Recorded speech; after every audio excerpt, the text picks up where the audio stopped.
Do any of these statements sound familiar to you? Any conversation between us explodes. It's like we're on completely different teams. We're enemies. She looks at me with disgust in her eyes that say, "You can talk all you want, but I don't care and I'm not listening." He is so condescending. Every word out of his mouth makes me feel like I'm less than him. I quite literally laugh at my partner's inability to apologize. I know that it's gonna escalate the conflict, but I can't help it. She rolled her eyes and yawned like she was tired. I can't stand it, especially when I'm trying to explain to her why I feel hurt in the first place. Oh, please, don't start your emotional drama again. If you can relate to any of these statements, you might be experiencing contempt in your relationship, and it is like the checkmate to any constructive conversation. Hello, my name is Dr. Nicole Lunan, and I'm the CEO and co-founder of Moodme, a new app that allows you to share over 400 plus moods, emotions, and desires with your partner, thus making communication simple, fun, and super easy. Out of the 4 predictors of divorce, criticism, defensiveness, stonewalling, and contempt, contempt is by far the most destructive. Contempt can deeply poison a relationship. And according to Gottman, a psychologist who researched relationships for 40 years, if one or both partners are showing contempt towards each other, it's a sign that the relationship is in major trouble. People with contempt turn into bullies, and not the kind that physically hurt the spouse, but emotional bullies. Contempt is like bullying each other with emotional nastiness, disrespect, and disgust. It's hitting below the belt in arguments. It's purposely saying hurtful things because you're in pain. And maybe you want your partner to be in pain too. Don't let this become a habit in your relationship. When communicating with contempt, the results can be quite cruel. Mocking others or treating them with condescending disrespect or sarcasm are all forms of contempt. So are mimicking, name-calling, and hostile humor, such as eye-rolling and sneering. Contempt comes from a place of superiority and makes the other person feel inferior.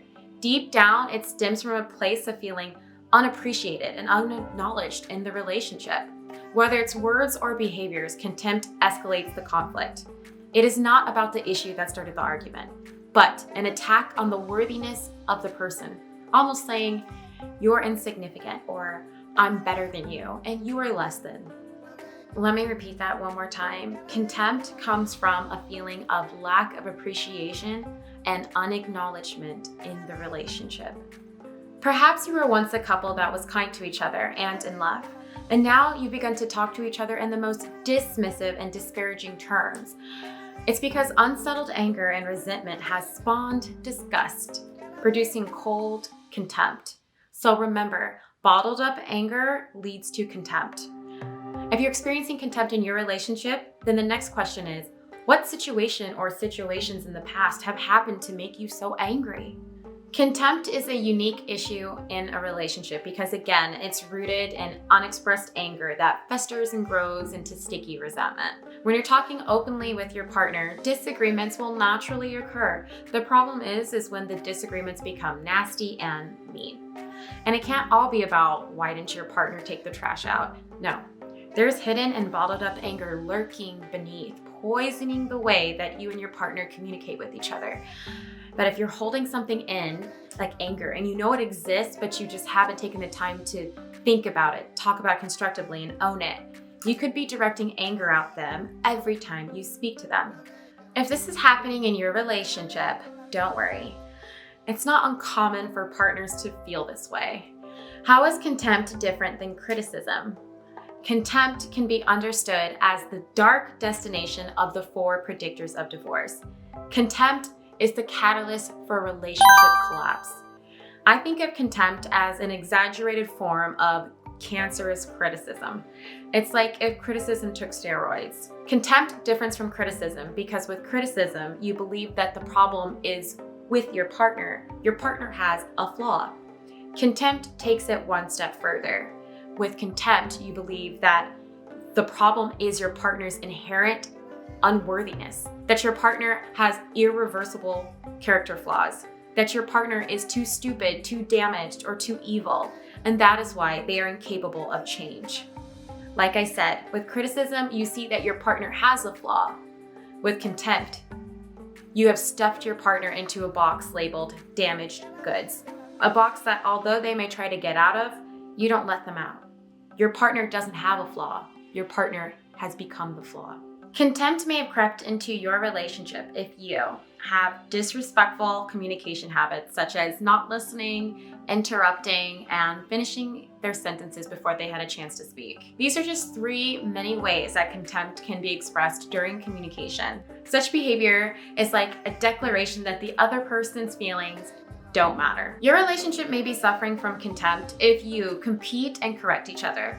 Contempt can make partners feel like opponents. We may treat them like a person that we're annoyed with and correct them and belittle them by putting them down or pointing out when they were wrong. And then we point out how we were better. You may be suffering from contempt in your relationship if you experience criticism, mockery, or name calling. Let's say you get dressed to attend a party and your partner asks, "Is that what you're wearing?" This is not an innocent or helpful question about fashion. It's mean and it's hitting below the belt. This trend leads down a slippery slope to mockery and name calling. What once was playful teasing has now become paper cutting and ridiculing. Name calling during arguments or in text via person in any way counts as contempt as well. Here are some nonverbal cues that contempt may have crept into your relationship. These include eye rolling, deep sighs, and general closed off body language. In addition, how you say something can mean more than the words themselves. The tone of voice, the sarcasm, all play a major role in formatting contempt. If you feel that you need to fix whatever your partner does, it's an indication that contempt might be creeping in, because whatever your partner does isn't good enough for you, so much that you need to fix it. And you being in the fix-it role is a superior role, therefore meaning that your partner is in an inferior role. So that would also count as a symptom of contempt. So what do we do if contempt is in your relationship? Well, let's go over a few tips. Number one way to stop contempt or disrespect from wreaking havoc on your relationship is to first accept that it's actually happening to your relationship. Accept where your relationship currently is. Once you can admit to yourself that your relationship is in a tough place instead of denying, hiding, running from it, then you can begin to make positive changes. Tip number 2, help your relationship by asking where the bottled up anger and resentment is stemming from. Was it formed over time through small missteps, or does it originate from one larger incident or betrayal? Do some journaling and meditate on this question. Where is this bottled up anger coming from? If you can't find the origin on your own, utilize resources such as counselors and therapists. Ask yourself these questions. Fill in the blank. Because of this event, I treat my partner like this. Answering this will help you narrow in on the event that has caused you the bottled up anger and resentment. And it will show you how you treat your partner because of this event. So, because my partner cheated on me, I treat my partner with disrespect. Something like that. Ask yourself, in what ways does disrespect and bullying come out in your relationship? And what positive action steps can you take to improve yourself? Focus on you. How can you improve yourself? Ask yourself, did an event happen that enabled you to view your partner as an enemy? What was the event that started the war? Is it possible that you have frozen a negative version of your partner? And that when you speak to them in arguments, you're speaking to that negative frozen version rather than the person that is standing before you now? What action steps can you take to bring back the respect in your relationship? Do you view your partner as a monster? And if so, explain what this monster is like in your mind and how it makes you feel. There's this concept called demonizing your partner, and that is a actual thing. That's why I'm asking about, did you create a monster? Have you created a version of your partner that acts like a monster, that's evil and doesn't have your best interests at heart? It's like the person that you fell in love with, that person disappears in an argument because the monster appears. And you're not fighting with the person that you fell in love with. You're fighting with this version, this monster that you have created of the person that you're in love with. And of course, this monster is being fed by anger and resentment and distrust. And it was created mainly from an event that transpired between the two of you. But you have to be able to get rid of the monster, slay the demon, get it out of the way so that you can see your partner in his or her whole state. They're not all the way bad. They're not all the way good. That's how people are. But if you keep them in that monstrous form, rather than accepting that they're human and that they make mistakes, or being able to forgive what happened so that you can move on, because resentment just ties you to the past and it steals your present joy, then your relationship has no chance of functioning in a healthy manner. Then your relationship is looking at its demise. Number 3, help soften conflicts by admitting vulnerabilities. Softening happens when more profound vulnerabilities behind the harder emotions, such as anger and contempt, are shared in a gentle tone. For example, sharing that I feel annoyed when my actions are corrected, and what I need is your appreciation and faith in me, instead of resorting to contempt or criticism. It would enable the other person to better understand and empathize with the concern. Learn to express how you feel with I statements, thus owning your emotions and not projecting them onto your partner. I think with especially long-term relationships, all of the missteps and negative situations pile up, and they pile up so high that sometimes it's hard to see our partner's wholeness, their entirety, the good parts about them. And it's easy to just focus on the negative and this is what's wrong and that's what's wrong. But we gotta push that pile to the side and maybe set it on fire and burn it. Get rid of it. Forgive so that your relationship has a chance to move forwards. Because nobody's going to be perfect, and in each relationship there's gonna be hard times like this. But you have a choice and you have full control over what you wanna let go of and how you wanna live going forwards. Number 4, forgiveness. You've got to find a way to leave the past in the past and forgive. I know this is easier said than done, but that won't happen until you fully explore why you were upset in the first place. It's very possible that you may not be able to forgive your partner for what they've done, but still, take the time and really dive into your pain. Don't hide from it. Figure out how contempt got there in the first place. And if you're struggling, reach out to resources such as therapists, counselors, coaches. One of the reasons why I feel like forgiveness is so hard is because we don't actually go deep enough into the wound to forgive. We just kind of shallowly pass by it and we don't want to be in pain anymore. So we're like, okay, I forgive you. And then we stuff that pain down into a bottle. And then here and there, when the bottle gets aggravated, it spits little pieces of pain out. And then we're like, oh yeah, I don't like you because you did this one thing. One way to help forgiveness take its course is to really dive deep into the pain and allow yourself to feel the hurt that was caused from this negative situation. And it does, grief happens over time. So it's totally fine if sometimes you feel the pain and sometimes you're cool with it. But as long as you choose and set an intention that you actually do want to forgive, that you actually do want to stay in the relationship. Because it's indecisiveness that kills the relationship. It's indecisiveness that's gonna burn the energy inside of you. I forgive, I don't forgive, I forgive, I don't forgive. You'll go through that swings of emotions, but the important part is that you intend to forgive, that you want to.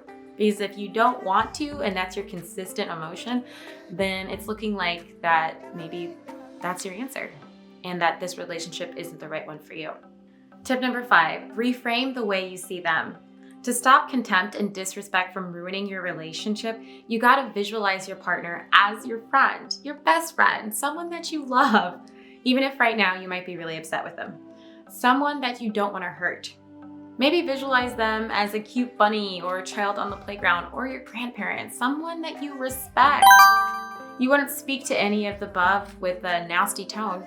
If you visualize your partner as a monster, then you'll have no problem speaking to them like one. Nobody's perfect. And if you truly believe that your partner is a monster, then you should not stay in this relationship.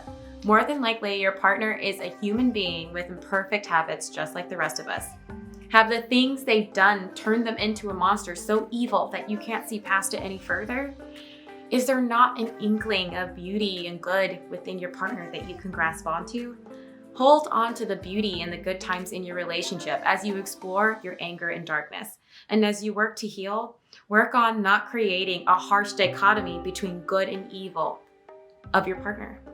Accept that there is a middle between dark and light, and everybody has both. Number 6, accept your role in conflicts.